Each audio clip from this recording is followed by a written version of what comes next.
Assalamualaikum warahmatullahi wabarakatuh. Selamat datang kembali di kelas IPA. Nah, minggu lalu kita telah membahas tentang protista, monera, dan pungi. Nah, kali ini kita akan membahas kelompok Plantae atau kelompok tumbuh-tumbuhan. Nah, oke, mari kita mulai ya. Pertama adalah makhluk hidup. Nah, kita ingat lagi ya, jadi makhluk hidup itu terbagi menjadi 5 kingdom ya. Pertama itu ada protista yang telah kita pelajarin minggu lalu.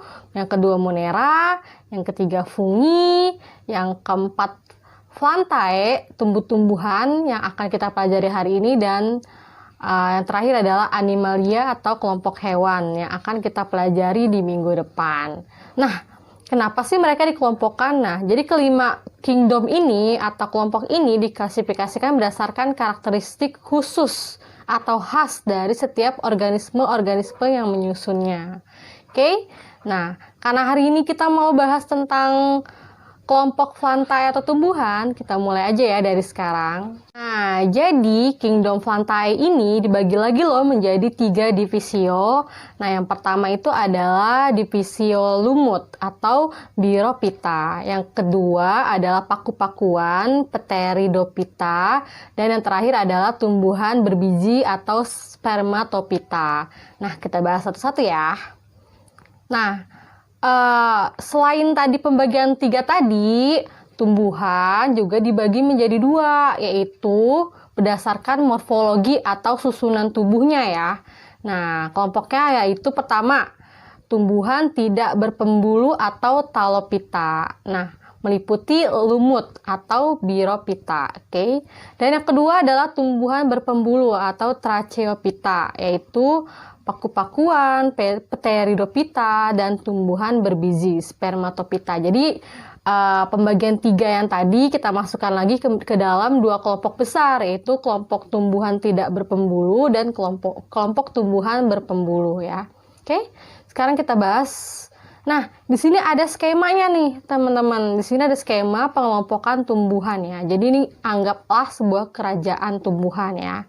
Nah, jadi kerajaan tumbuhan ini terbagi lagi menjadi 3 divisio tadi. Oke, ada lumut, ada paku-pakuan, ada tumbuhan berbiji, oke. Nah, nanti di lumut ini ada lumut hati, lumut daun, dan lumut tanduk. Nah, lalu di paku-pakuan ada paku purba, ada paku kawat, paku ekor, dan paku sejati. Dan yang terakhir ada tumbuhan berbiji itu ada Gymnospermae dan Angiospermae, oke. Nah, kita bahas satu-satu ya, teman-teman. Pertama kita bahas tumbuhan lumut dan tumbuhan paku ya. Nah, tumbuhan lumut dan tumbuhan paku tuh punya kesamaan, yaitu pertama mereka memiliki spora ya. Kedua, mereka berkembang biak bisa dengan vegetatif atau dengan generatif. Yang ketiga itu dia memiliki klorofil dan berfotosintesis. Dan yang terakhir habitatnya berupa tempat yang lembab. Oke. Nah, sekarang tadi kan sudah kita kelompokkan bahwa lumut itu termasuk tumbuhan tidak berpembuluh. Nah, apa sih tumbuhan tidak berpembuluh? Jadi, tumbuhan tidak berpembuluh itu adalah tumbuhan yang tidak memiliki berkas pengangkut. Nah, maksudnya gimana? Jadi, tumbuhan ini tuh belum dapat dibedakan antara akar, batang, dan daun. Jadi, semuanya tuh nggak tahu tuh bentuk akar yang mana, bentuk batangnya yang mana, bentuk daun yang mana, oke? Nah, itu yang dinamakan tumbuhan tidak berpembuluh. Contohnya adalah tumbuhan lumut. Nah, nih, kita lihat ya bagian-bagian dari lumut. Jadi, di bagian lumut itu memiliki struktur yang menyerupai akar atau rizoid. Lalu dia berspora dan berklorofil, oke? Jadi, lebih menyerupai akar, teman-teman. Jadi, daun dan batangnya tidak terlihat, oke? Nah, ini gambar jelasnya. Jadi, yang atas itu adalah sporofit. Nah, yang kepalanya itu adalah sporogonium, lalu ada tangkainya. Nah, ini adalah sporanya ya, oke, atau sporofitnya. Lalu ada daun, ada batang yang lebih mirip ke akar ya, teman-teman, oke, atau namanya rizoid. Nah, oke. Nah, jadi itu adalah bagian dari kelompok lumut. Nah, apa aja sih yang ada di lumut? Oke. Yang ada di lumut yang pertama adalah lumut hati. Ini bentuk lumut hati ya. Yang kedua lumut daun. Yang ketiga adalah lumut tanduk. Oke. Nah, lumut ini termasuk tumbuhan perintis loh, karena dia adalah tumbuhan yang bisa menghancurkan batu dan menghasilkan tanah ya. Oke. Itu. Lanjut ya sekarang. Sekarang ngomongin tumbuhan tidak berpembuluh tadi yang kita nggak bisa bedain akar, batang, dan daunnya. Sekarang kita lanjut ke tumbuhan berpembuluh. Nah, jadi tumbuhan berpembuluh adalah tumbuhan yang memiliki berkas pengangkut dan sudah dapat dibedakan nih antara akarnya, batang, dan daun. Oke. Nah, sebutan lain untuk tumbuhan berpembuluh itu adalah tumbuhan berkormus. Nah, tumbuhan berkormus ini dibagi lagi loh menjadi dua kelompok. Nah, pertama adalah kelompok Cormophyta berbiji, yang kedua adalah kelompok Cormophyta berspora. Jadi ada yang berbiji, ada yang berspora. Nah, biasanya kalau Cormophyta berbiji mempunyai bunga dan biji. Sedangkan Cormophyta berspora tidak mempunyai bunga. Nah, contohnya adalah tumbuhan paku atau Pteridophyta. Oke. Nah, sekarang kita mau bahas yang tumbuhan paku ya. Nah, ini adalah tumbuhan paku, ciri-cirinya yaitu memiliki akar, batang, dan daun ya. Jadi menandakan kalau dia tumbuhan berpembuluh. Oke. Yang kedua, tidak berbunga tadi dan tidak berbiji. Jadi termasuk ke tadi Cormophyta berspora. Oke. Lalu memiliki daun muda yang menggulung. Kemudian daun tumbuhan paku ada yang menghasilkan spora, disebut sporofil. Nah, ada pula yang tidak menghasilkan spora, disebut trophofil. Oke. Nah, ini bentuknya nih, ini bagian-bagian dari tanaman paku ya, bisa dilihat ya. Yang pertama itu yang paling atas itu adalah daun, yang kedua itu daun muda yang menggulung tadi, oke. Yang ketiga itu sporangium yang menghasilkan spora. Oke. Yang keempat itu ada batang, dan yang terakhir yang kelima itu ada akar. Oke, ini jadi bagian-bagian dari tanaman paku. Nah, tanaman paku sendiri terbagi menjadi, pertama ada paku purba. Nah, ini bentuknya ya teman-teman. Terus ada paku kawat, ada paku ekor kuda, dan ada paku sejati ya. Dan berikut nama-nama latinnya ya, oke. Jadi paku purba itu namanya Psilopythinae, paku kawat itu Lycopodiinae, paku ekor kuda itu Equisetinae, dan yang terakhir paku sejati itu adalah Filicinae. Oke. Nah, jadi tadi sudah kita bahas tentang tumbuhan lumut dan tumbuhan paku. Dan tumbuhan lumut itu termasuk tumbuhan tidak berpembuluh, dan tumbuhan paku termasuk tumbuhan berpembuluh. Berikut pula dengan ciri-cirinya dan contoh tumbuhan-tumbuhannya. Oke. Nah, udah dua yang kita bahas teman-teman, tumbuhan lumut dan tumbuhan paku. Nah, ada lagi yang terakhir yaitu tumbuhan berbiji atau spermatophyta ya. Nah, teman-teman, jadi tumbuhan berbiji atau spermatophyta ini dikelompokkan lagi loh menjadi dua kelompok. Yang pertama adalah tumbuhan berbiji terbuka atau gymnospermae. Lalu yang kedua itu ada tumbuhan berbiji tertutup atau angiospermae. Nah, kita bahas satu-satu ya. Jadi yang pertama adalah tumbuhan berbiji terbuka atau gymnospermae. Nah, jadi tumbuhan berbiji terbuka atau gymnospermae itu memiliki ciri-ciri sebagai berikut ya, teman-teman. Nah, jadi yang pertama itu berbiji telanjang. Karena bijinya itu tidak dibungkus oleh daun buah. Nah, ini yang menyebabkan dinamakan sebagai tumbuhan berbiji terbuka ya. Jadi bijinya itu tidak dibungkus oleh daun buah, oke. Jadi nggak ada buahnya gitu loh maksudnya, oke. Nah, yang kedua, alat reproduksinya itu berupa bangun seperti kerucut yang disebut strobilus. Nah, ada dua strobilus, jantan dan betina ya. Yang ketiga, batangnya cenderung besar-besar dan berkambium. Oke. Yang keempat tuh berakar tunggang dan serabut. Lalu yang kelima, daun selalu hijau, sempit, tebal, dan kaku ya. Oke. Nah, ini contoh gambar dari strobilus jantan ya. Oke, jadi bentuk kayak gini teman-teman. Jadi alat reproduksinya ini loh. yaitu berupa bangun seperti kerucut. Nah, ini alat jantannya ya, ada alat reproduksinya, ada yang jantan, ada yang betina. Oke.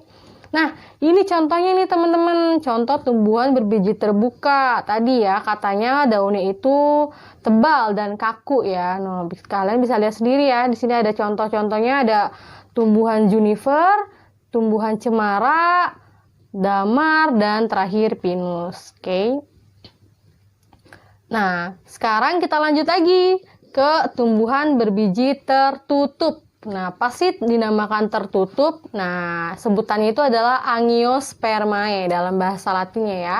Jadi ciri-cirinya itu adalah pertama memiliki bakal biji dan bijinya dilindungi oleh daun buah. Ibarat kayak buah mangga, bijinya di dalam buah kan. Oke.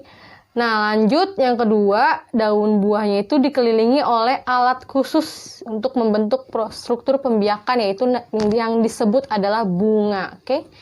Nah, ini contoh-contoh dari tumbuhan berbiji tertutup, teman-teman. Kalian bisa lihat sendiri di sini ada pohon mangga, jambu, alpukat, anggur, dan nangka. Namun, teman-teman, mereka dibagi lagi loh menjadi dua bagian. Nah, jadi dua bagian itu yang pertama adalah tumbuhan berkeping satu atau monokotil. Lalu yang kedua, tumbuhan berkeping dua atau dikotil. Nah, apa sih bedanya dari monokotil dan dikotil?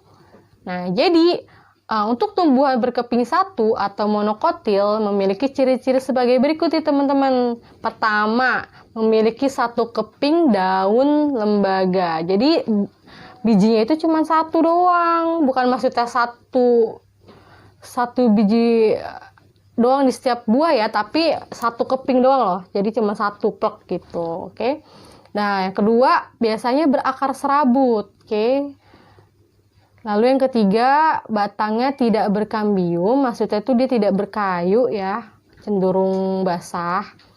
Lalu yang keempat, berkas pengangkutnya tersebar. Lalu yang kelima, tulang daunnya sejajar atau melengkung. Lalu yang keenam, kelopak bunga pada umumnya kelipatan 3. Nah, nanti kita bahas secara gambarnya ya. Nah, ini contohnya dulu. Contoh dari tumbuhan berkeping satu atau monokotil. Nah, yang pertama ada anggrek bulan, terus ada pohon kelapa, ada jagung, ada lidah buaya, dan jahe gajah ya, oke. Jadi mereka ini adalah kelompok tumbuhan-tumbuhan berkeping satu atau namanya disebut monokotil. Nah, sekarang selanjutnya adalah tumbuhan berkeping dua atau dikotil. Nah, tumbuhan berkeping dua atau dikotil memiliki ciri-ciri. Pertama, memiliki dua keping daun lembaga atau dua keping biji, oke? Jadi bijinya ini bisa dibelah menjadi dua gitu loh maksudnya, oke? Nah, yang kedua berakar tunggang. Yang ketiga, batangnya berkambium atau berkayu ya, jadi cenderung keras ya bentuknya. Lalu yang keempat, berkas pengangkutnya dalam satu lingkaran. Lalu tulang daunnya menjari dan menyirip. Lalu yang keenam, kelopak bunganya kelipatan 4 atau 5. Nah, ini contoh-contoh dari tumbuhan berkeping dua atau dikotil. Ada jambu biji, ada jambu air, ada petai Cina, ada terong, ada tomat, dan masih banyak lagi ya teman-teman. Nah, sekarang kita lihat secara gambar ya. Mungkin tadi secara teorinya kamu belum kegambar nih gimana sih beda-bedanya. Nah, ini kalau disatuin antara monokotil dan dikotil, perbedaannya seperti yang ada di dalam tabel ya teman-teman. Nah, yang tabel pertama itu adalah namanya di monokotil, dan tabel kedua itu ada dikotil. Kita lihat dulu ya satu-satu ya.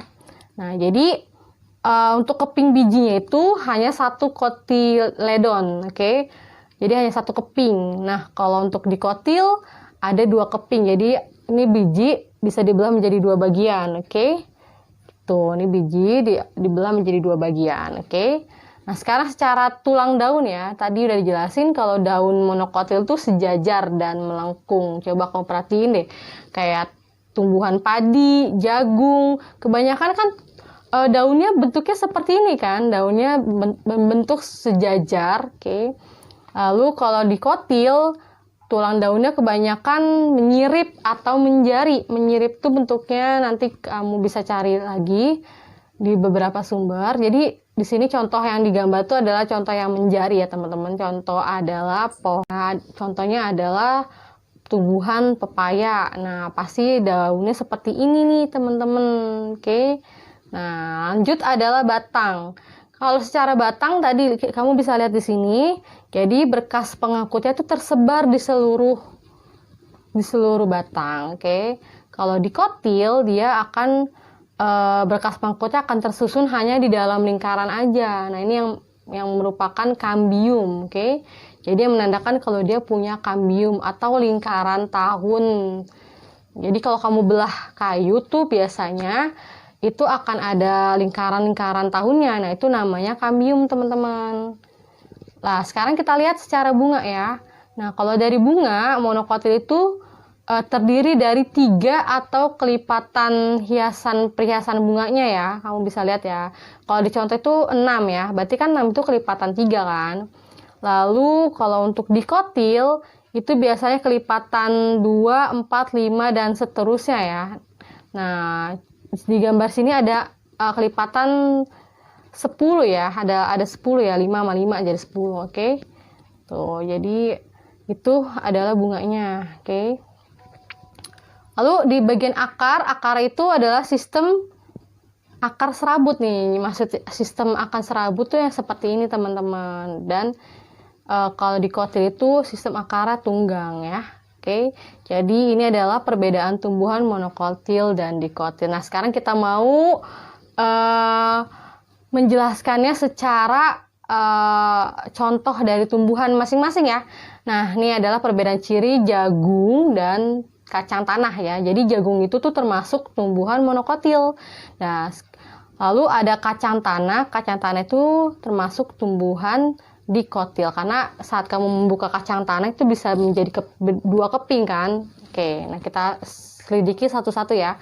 Jadi dari sisi akarnya, akar dari jagung itu serabut. Kamu nanti bisa coba sendiri. Kamu kalau mau lihat jagung tuh gimana akarnya, kamu bisa lihat. Lalu kacang tanah itu akarnya akar tunggang, oke? Nah, nih daunnya, kamu pernah lihat kan di kebun jagung itu daunnya seperti ini, namanya sejajar ya. Sejajar itu tuh lurus-lurus gitu, oke? Nah, kalau ini contoh daun yang menyirip. Tadi belum ada contohnya ya, baru yang menjari. Nah, ini contohnya menyirip. Jadi bentuknya seperti ini ya, oke? Nah, dari bijinya berkeping 1 dan bijinya berkeping 2, oke? Itu adalah perbedaan cirinya dari tumbuhan jagung dan kacang tanah, oke? Jadi pembelajaran hari ini cukup sampai situ teman-teman. Jadi semoga pembelajarannya bermanfaat ya. Jadi hari ini kita dapat ilmu yang banyak nih, bahwa tumbuhan itu terbagi lagi menjadi 3 kelompok, atau menjadi 3 divisi. Nah, tadi ada divisi lumut, ada paku-pakuan, dan ada yang terakhir adalah tumbuhan berbiji yang dibagi lagi menjadi 2, yaitu biji terbuka dan biji tertutup. Oke? Semoga pelajaran hari ini bermanfaat. Tetap semangat ya walaupun kalian belajar di rumah. Nah, semoga kita akan cepat langsung belajar di sekolah ya. Oke, selamat pagi. Semoga kalian bisa mengerjakan penugasan dengan baik dan maksimal ya. Assalamualaikum.